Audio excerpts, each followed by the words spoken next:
চলচ্চিত্র কেবল বিনোদনের মাধ্যম নয়, এটি সংস্কৃতি ও মানুষের মধ্যে সম্পর্ক গড়ে তোলে। এই সংস্কৃতির ভাব বিনিময় ও তরুণ নির্মাতাদের অনুপ্রাণিত করতে Dhaka international mobile film festival DIMFF ও রাশিয়ান হাউস ঢাকা এর যৌথ আয়োজনে অনুষ্ঠিত হয়েছে চলচ্চিত্র প্রদর্শনী, যেখানে বাংলাদেশি ও রাশিয়ান চলচ্চিত্র নির্মাতাদের তৈরি acquaintance, speed cubing, and my think, interval সহ মোট 6টি স্বল্পদৈর্ঘ্য চলচ্চিত্র প্রদর্শন করা হয়। চলচ্চিত্র প্রদর্শনীতে অংশ নেন তরুণ চলচ্চিত্র নির্মাতা, শিক্ষক ও শিক্ষার্থীরা। আর এরকম আয়োজনে অংশ নিতে পেরে খুশি তারা। আমার লাস্টের ফিল্ম যেটা ইন্টারভাল ছিল ওটা খুব ভালো লেগেছে, কারণ ওটা লাস্টে অনেক ওপেন এন্ডেড ছিল। কারণ দেখা যায় হচ্ছে তরুণ নির্মাতারা একটা পার্টিকুলার কোনো প্ল্যাটফর্মটা পায় না, আর DIMFF এর মেইন মোটিভটি হচ্ছে তরুণ নির্মাতাদেরকে ওই সাপোর্টটা দেওয়া।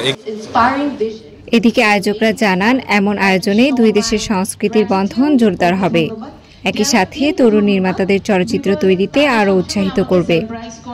প্রথমে রাশিয়া থেকে শুরু করলাম, তারপর আমরা অন্যান্য দেশকে আসলে এক্সপ্লোর করবো এবং প্রত্যেকটা সেন্টার এবং প্রত্যেকটা হাউসে আমরা যাব, কারণ যাদের ছবিগুলো আছে এটা তাদেরও জানা দরকার যে তাদের দেশ থেকে ছবি আসছে বাংলাদেশে এবং সেখানে তারা আসলে উইনারও হচ্ছে। চলচ্চিত্রের ভাষা কোনো সীমান্ত মানে না। টু ন্যাশনস ওয়ান স্ক্রিন আয়োজনটি আজকে সেটি প্রমাণ করলো। এই স্ক্রিনিং তরুণ নির্মাতাদের আরো অনুপ্রাণিত করবে বলে আশা করছেন আয়োজকরা। নূর ইজানা সামিহা, ইউল্যাব টিভি, ঢাকা।